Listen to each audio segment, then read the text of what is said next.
The envelope. The test results trembled in my hands, but my voice didn't. Completely healthy. Optimal hormone levels, perfect ovarian reserve. I set the papers on our kitchen counter, right next to his coffee mug, the one I'd bought him for our 5th anniversary that read, "World's Best Husband." The irony wasn't lost on me. Not anymore. Marcus stood by the window, his back to me, shoulders rigid. 6 months ago, he would have rushed to embrace me after such news. 6 months ago, he would have cried with relief. 6 months ago, he was still pretending to want children with me. "Those must be wrong," he said, not turning around. "Dr. Brennan said what you paid him to say." The silence stretched between us like a taut wire.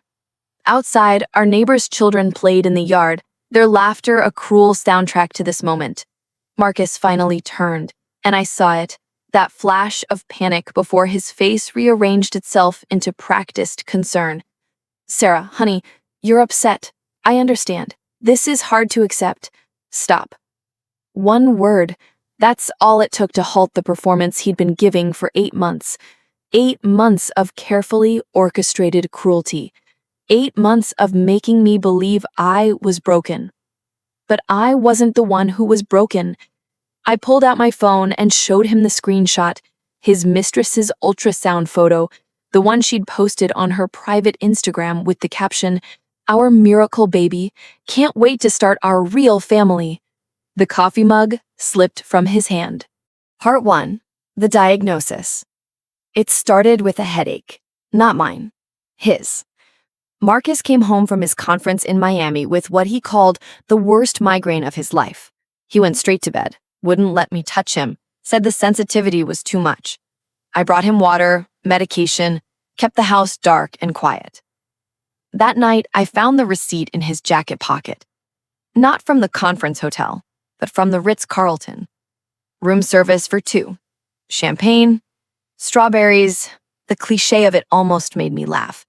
I told myself I was being paranoid. We'd been trying for a baby for 2 years. The stress was getting to both of us. He was probably just treating himself to a nice meal, maybe with a colleague.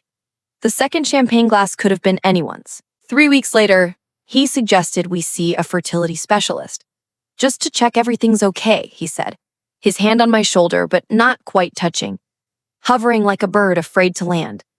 "It's been 2 years, Sarah. Maybe we need help." Dr. Brennan's office smelled like vanilla air freshener trying to mask something clinical. The walls were covered with photos of babies, success stories, beaming parents, tiny miracles. I counted 17 while Marcus filled out paperwork with unusual enthusiasm. "We'll run a complete panel," Dr. Brennan said, barely looking at me.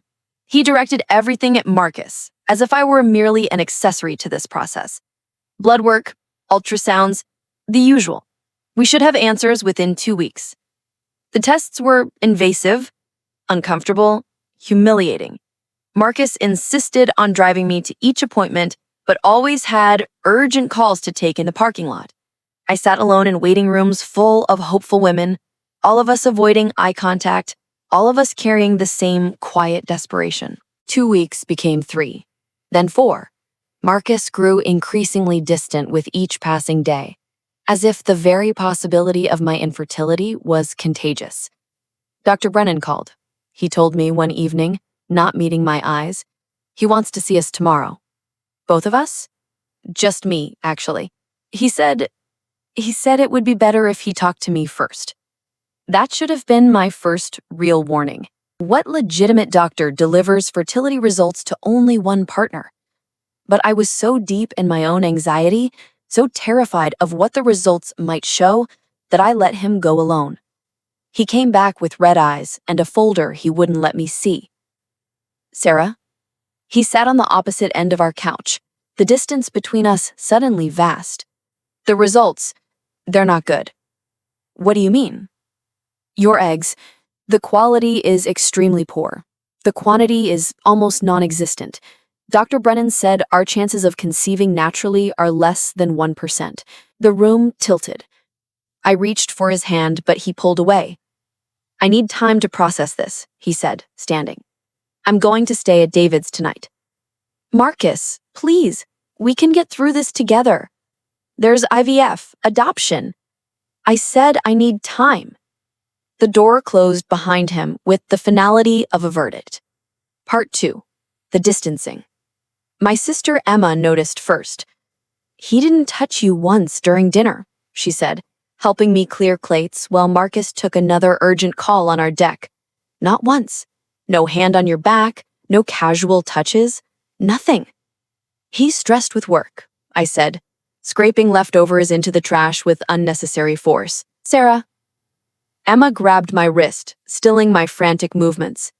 This isn't about work. She was right, of course. The touches had stopped first, those casual intimacies that make a marriage. No more fingers intertwined while watching TV, no more kisses on my forehead when he left for work. Our bed had become a demilitarized zone, each of us claiming our own side with military precision. Then came the schedule changes. Client dinner, he'd text at 5 p.m. Don't wait up. Early meeting tomorrow, staying at the office tonight to prep. Golf with the partners this weekend. You know how important this is. I knew. Oh, I knew exactly how important his absence had become to him. My mother tried to be subtle when she visited, but subtlety had never been her strong suit. You look thin and pale. Are you taking care of yourself? I'm fine, Mom. And Marcus, how's he handling everything? I'd made the mistake of telling her about the diagnosis. She'd cried harder than I had, mourning grandchildren that would never exist. But there was something else in her eyes. Now, suspicion. He's coping. Funny way of coping, leaving you alone every night.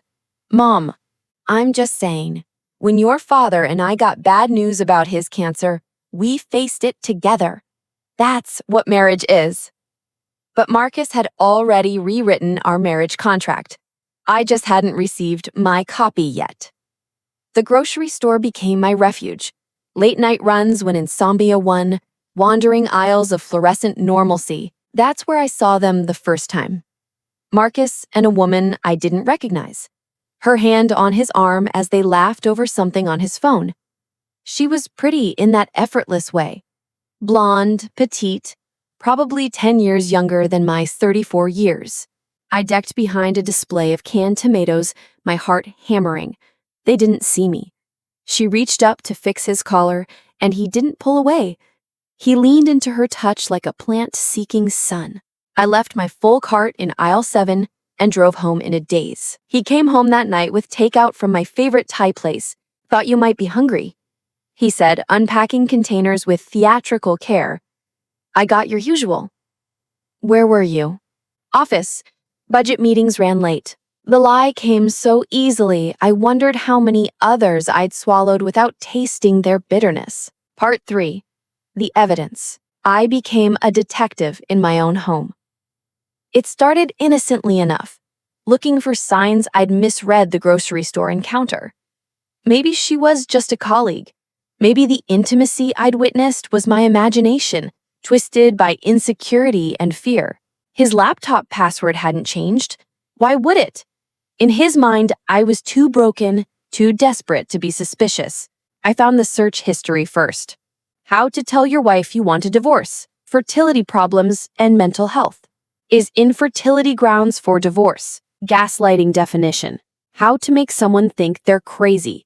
That last one made me run to the bathroom and vomit. The credit card statements told their own story. Hotels I'd never been to, restaurants he'd claimed were client dinners, always charged for exactly 2 people. A jewelry store purchase from last month, $3,000 for something I'd never received. But it was his email that delivered the killing blow. Her name was Jennifer. Jennifer from accounting. Jennifer who'd started 8 months ago. Jennifer who was now 4 months pregnant. The emails were meticulous in their cruelty. She bought it completely. Dr. Brennan played his part perfectly. I can't wait until this charade is over and we can be together properly. The baby kicked today. I wish you could have felt it. Soon, my love. Just a few more months until I can leave without looking like the bad guy. I printed everything. Every email, every receipt, every search. My hands were steady as I organized them into folders, labeled with the kind of precision I'd once applied to our wedding planning. Then I did something I'd never thought myself capable of doing. I hired a private investigator. Tom Reeves looked more like an accountant than a PI. Soft-spoken, mild-mannered, the kind of face you'd forget immediately. Perfect for what I needed. I want everything, I told him. Where he goes, who he sees, what he does. And I want photos. This kind of thing can get messy, he warned. Sometimes it's better not to know everything. I already know everything that matters. Now I need proof. Tom delivered beyond my wildest expectations. Photos of Marcus and Jennifer at her prenatal appointments, videos of them house hunting in the suburbs, bank statements showing he'd opened a separate account, slowly draining our joint savings. Most damning of all, the real fertility test results from a different clinic, showing I was perfectly healthy. The papers from Dr. Brennan had been forgeries. I sat in Tom's office, staring at the evidence of my husband's betrayal, and felt something shift inside me. The hurt transformed into something harder, sharper, something that could cut. There's more, Tom said quietly. You should know, I ran a basic background check on Jennifer. And? She's married, has been for 3 years. Her husband works overseas, military contractor in Dubai. He's due back in 2 months. I laughed, actually laughed. The irony was too perfect. Does Marcus know? Based on their communications, no. She's told him she's single, never married. I gathered the papers, my mind already working through possibilities. Tom, I need you to find something for me. What's that? Jennifer's husband's contact information. Part 4. The performance. I became the greatest actress of my life. For 2 weeks after discovering everything, I played the part of the broken wife to perfection. I cried at appropriate moments, never too much, just enough to seem genuinely devastated. I made appointments with therapists, left brochures where Marcus could see them.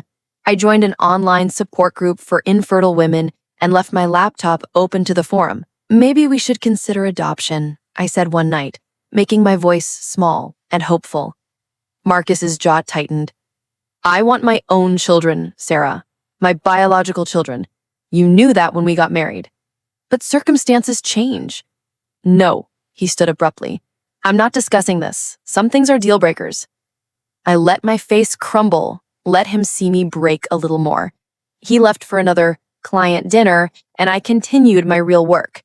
I contacted Jennifer's husband, James, through a carefully worded email. Dear James, you don't know me, but we have something in common. We're both being betrayed by people we trust. I have information you need to see. If you're interested, please respond to this email. A friend. He responded within an hour.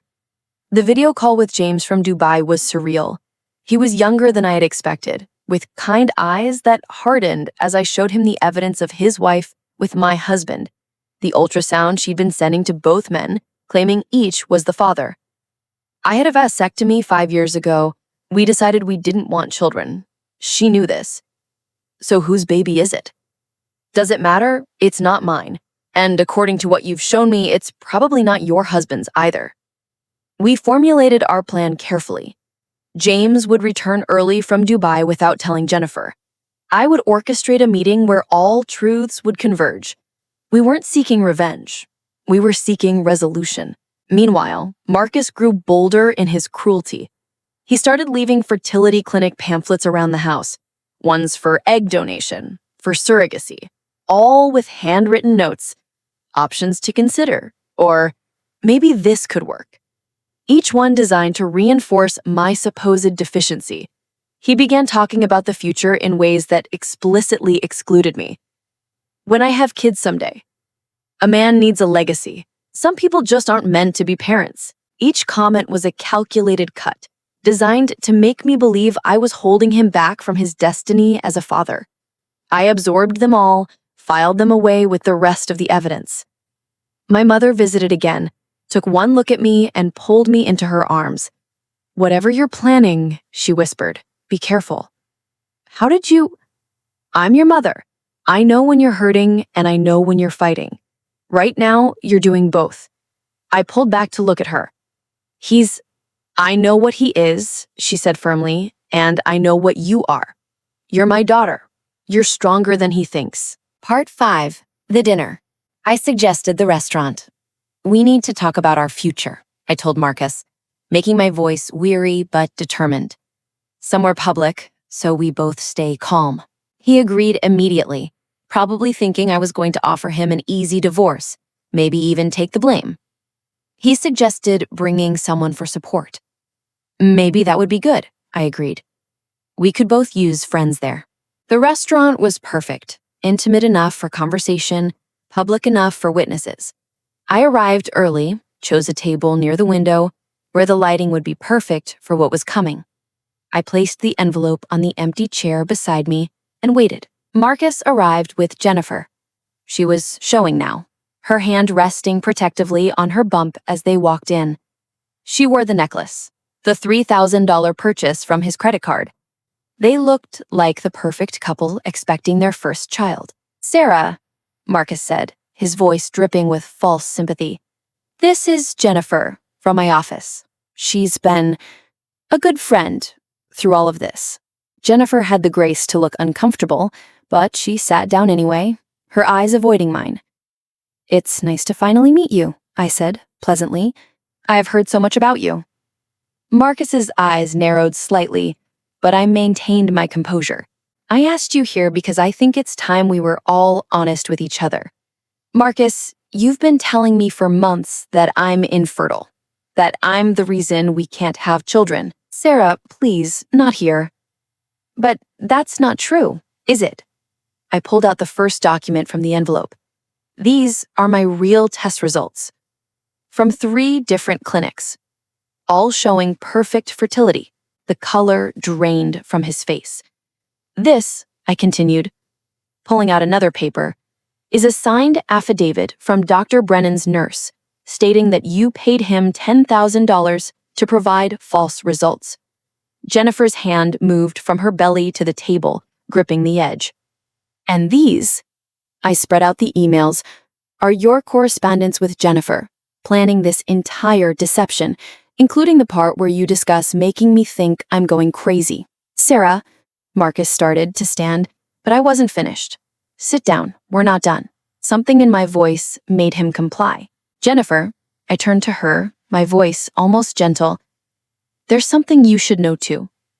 When's James coming back from Dubai?" She went white. "How do you—" "He's actually here, tonight. He landed this morning."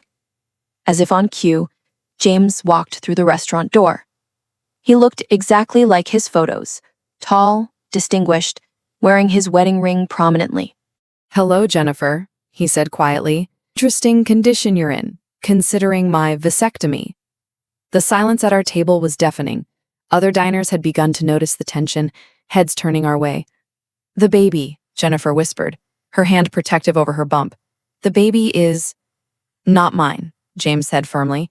"And based on the timeline Sarah showed me, probably not his either." He nodded at Marcus. Marcus looked between all of us, his carefully constructed world collapsing. "Jennifer, what is he talking about?" She started crying then, real tears, not the performed ones I'd been giving him for weeks. "There's someone else," she admitted, "from before you. But when I found out I was pregnant, you were so happy, so ready to leave your wife, I thought—" "You thought you'd trap him," I said, my voice calm, just like he thought he'd broken me. I stood, gathering my remaining documents. "The divorce papers are in the envelope. I'm asking for everything. The house, the savings you tried to hide, all of it. My lawyer says, given the evidence of fraud and emotional abuse, I'll get it." "Sarah, wait!" Marcus reached for my hand, but I stepped back.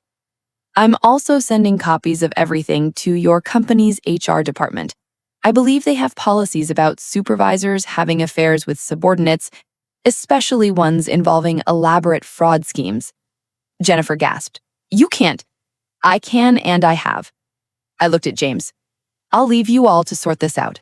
I walked toward the door, then paused, turning back one last time. The entire restaurant was watching now, the drama too compelling to ignore. "Marcus?" I said. loud enough for everyone to hear. I'm 3 weeks pregnant. Turns out, when your wife stops taking the birth control pills you didn't know she was on because you were too busy with your mistress to notice, fertile women tend to conceive quite easily. It was a lie, of course, but watching his face, the recognition that I'd played him as thoroughly as he'd tried to play me, was worth it.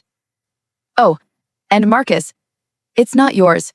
You got a vasectomy 6 months ago. I know, because I called the clinic. They were very helpful when I explained I was your wife trying to understand our fertility issues. This part was true. I'd found the record during my investigation, the final piece of evidence that he'd never intended to have children with me at all. Part 6. The unraveling. I didn't stay to watch the complete destruction. Emma was waiting in the parking lot, car running. She'd been my backup plan in case things went differently. As I slid into the passenger seat, I could see through the restaurant window Marcus gesticulating wildly, Jennifer sobbing, James stone-faced and cold. "How do you feel?" Emma asked, pulling into traffic. "Free." It was the truest word I'd spoken in months. The calls started within minutes. Marcus, leaving increasingly desperate voicemails. "Sarah, we need to talk. This is all a misunderstanding. You don't understand the full situation. Please, I love you. You're making a huge mistake. You vindictive bitch." The last one made me laugh. The mask had finally slipped completely. By morning, the story had spread through his company. Jennifer had been placed on administrative leave pending investigation. Marcus had been called into HR. The carefully constructed life he'd built on lies was crumbling. Tom, my PI, called with an update. James filed for divorce this morning. And there's something else. Jennifer's other man? It's Marcus's best friend, David. David. The same David whose house Marcus had supposedly been staying at during our fights? The betrayals just kept multiplying, a Fibonacci sequence of deception. Does Marcus know? He does now.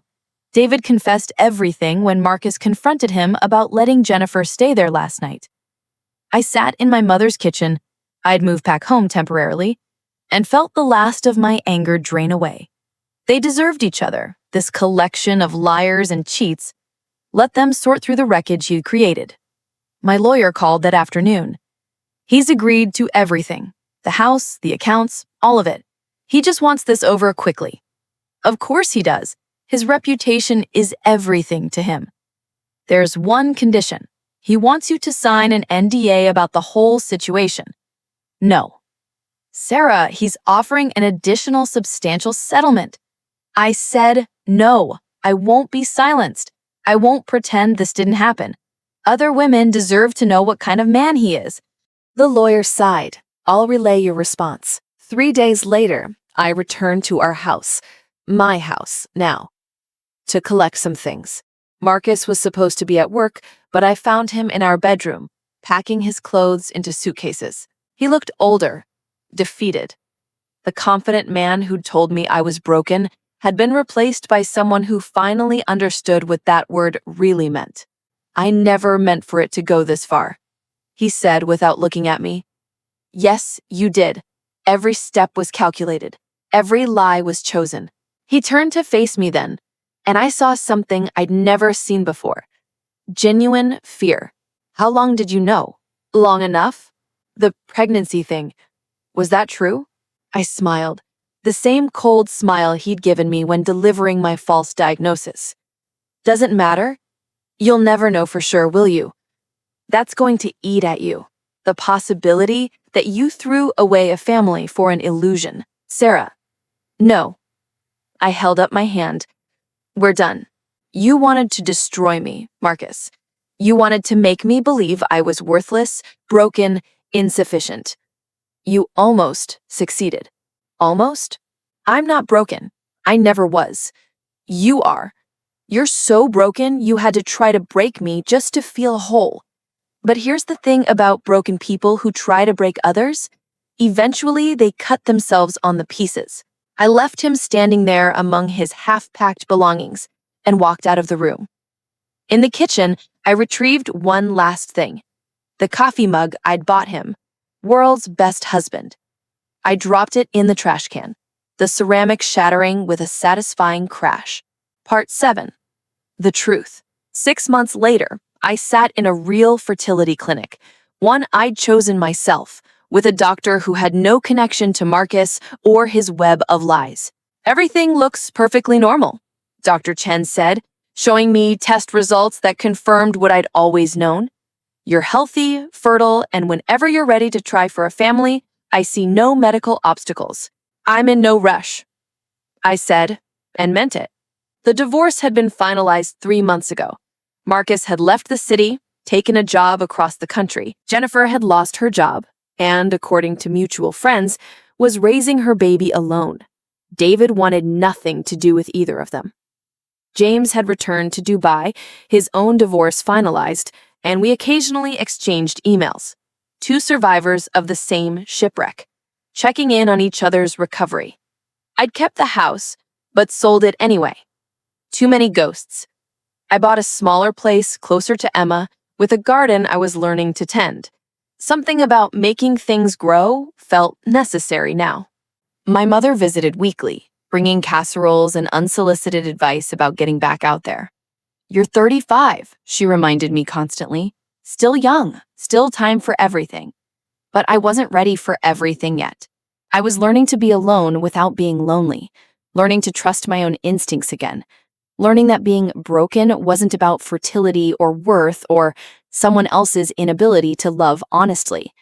The support group I joined as a performance had become real to me, not for infertility, but for survivors of emotional abuse. I told my story there, the whole truth of it, and watched other women recognize themselves in my words. He made me believe I was crazy, one woman said after I shared. Mine convinced me I was too damaged for anyone else to love, said another. We were all broken in different ways, not by our own deficiencies, but by people who needed us to be less so they could feel like more. I started writing about it, first in a journal, then in a blog. Anonymous, of course, but honest. The response was overwhelming. Women from everywhere sharing their stories of medical gaslighting, reproductive coercion, elaborate deceptions designed to destroy their sense of self. Marcus tried to contact me once, 6 months after the divorce. A long email full of therapy speak about his journey of self-discovery and growth. He'd realized his toxic masculinity and childhood trauma had driven his behavior. He was working on himself. He hoped someday I could forgive him. I deleted it without responding. His journey was no longer my concern. But I did keep tabs on one thing. Dr. Brennan. My lawyer had filed complaints with the medical board, and Tom had uncovered 3 other cases where he'd provided false information to patients for the right price. His license was under review. Criminal charges were being considered. Justice, it turned out, was just as patient as revenge. A year after that restaurant dinner, I ran into Jennifer at a coffee shop. She was pushing a stroller, looking tired but determined. We locked eyes across the crowded space, both frozen in recognition. She approached slowly, uncertain. Sarah, Jennifer. We stood there, 2 women who'd been on opposite sides of the same deception. I'm sorry, she said finally. I knew you existed. I knew he was married. I chose to believe his lies because they suited my purposes. We all did, I said, surprising myself with the lack of anger in my voice. We all believed what we needed to believe. She looked down at her baby, a little girl with dark hair, nothing like Marcus's fair coloring. David's? I asked. She nodded. He wants nothing to do with her. Says it was just fun, nothing serious. Men like them always do. We parted without exchanging numbers or promises to keep in touch. We weren't friends, would never be friends. But we were something else. Women who'd learned the same hard lesson about the men who claimed to love us while calculating our destruction. Epilogue. The garden. 2 years after the envelope. I stand in my garden, hands dirty from planting tomatoes. The sun is warm on my face, and I'm thinking about nothing in particular when my phone rings. Emma, are you sitting down? I'm gardening. Why? She's getting married again. I wait for the sting, the surge of anger or hurt. It doesn't come. Who's the lucky woman? Some executive from his new company. 25, just out of business school. Should we warn her? Emma pauses. Would you have listened if someone had warned you? She's right. I wouldn't have. I'd been 32 and in love. So sure I knew him better than anyone. So certain our love was different, special, unbreakable. Besides, Emma continues, I heard through the grapevine that his vasectomy reversal failed. Apparently, the doctor says his chances of fathering children are virtually non-existent now. The irony is perfect. The man who destroyed his marriage over a fabricated fertility crisis is now genuinely facing one of his own. How's the new guy? Emma changes the subject. There is no new guy. Sarah, it's been 2 years. And I'm happy. Actually happy. Not performing happy for someone else's comfort. Not pretending everything is fine when it's not. Just happy. It's true. I've built a life that's entirely mine. A job I love, friends who knew me after the divorce and like who I've become, not who I was, a house that's never heard his voice, a garden where things grow because I tend them, not because I'm trying to prove something. Emma says, but I can hear her smiling. But if you change your mind, Robert's cousin is… Goodbye, Emma. I hang up and go back to my tomatoes. They'll be ready to harvest in a few months, red and ripe and perfect. I'll make sauce from scratch, can it for winter, small acts of creation to balance all that destruction. My phone buzzes with a text. It's from a woman who found my blog, asking for advice. Her husband has been telling her she's too emotional, too needy, too much. He's suggested she see a therapist to work on her issues. She's starting to believe she's the problem. I wipe my dirty hands on my jeans and type back. You're not too much. You're not broken. Trust yourself. And if you need to, start keeping records. Document everything. The truth has a way of revealing itself, but sometimes it needs help. I think about that night at the restaurant, the envelope that changed everything, not because it ended my marriage, that was already over, but because it returned something to me I didn't even realize I'd lost. My faith in my own perception of reality. Marcus had tried to rewrite my story, to make me a tragic figure in his narrative of justified betrayal, but I'd taken back the pen. I'd written my own ending. The sun is setting now, painting my small garden golden. Tomorrow, I have a consultation at the fertility clinic, not because I've met someone, but because I'm considering doing this alone. Single mother by choice. The idea both terrifies and thrills me. I'm 37 now, still young enough for everything, as my mother likes to remind me, but old enough to know that everything doesn't have to include someone else's version of happiness. My phone rings again. Unknown number. I let it go to voicemail, then listen. Sarah? It's James. I'm going to be in town next month for a conference. Would you like to have dinner? Just dinner, nothing more. I'd like to thank you in person for helping me see the truth. I consider it. James knows my story, the worst parts of it. There'd be no need for explanations, no careful revelation of baggage, but there'd also be the weight of shared trauma, the bond of mutual betrayal. I delete the message. Maybe someday I'll be ready to sit across from someone at dinner again, to trust and be vulnerable and risk the possibility of deception, but not yet. Not with someone whose primary connection to me is the worst thing that ever happened to both of us. Instead, I go inside and pull out the folder I've kept. Not the evidence of Marcus's betrayal, that's long gone. This one contains the real medical results, the ones confirming my fertility. I've kept them as a reminder. Never let anyone else define your worth, your capability, your truth. I make dinner for one, pour a glass of wine, and sit at my small kitchen table. No performance, no audience, no one to convince of anything. Just me, whole and unbroken, exactly as I've always been. The envelope that exposed Marcus's lies sits in a safety deposit box now, along with the divorce papers and the deed to this house. I rarely think about it anymore, but sometimes, like tonight, I remember the weight of it in my hands as I placed it on that restaurant table. Evidence of betrayal, but also proof of my own strength. I thought I was breaking when I discovered his deception, but I was actually becoming unbreakable. Not because I'm invulnerable now, I'm not, but because I know the difference between someone else's lies and my own truth. And that truth is simple. I was never broken. He was.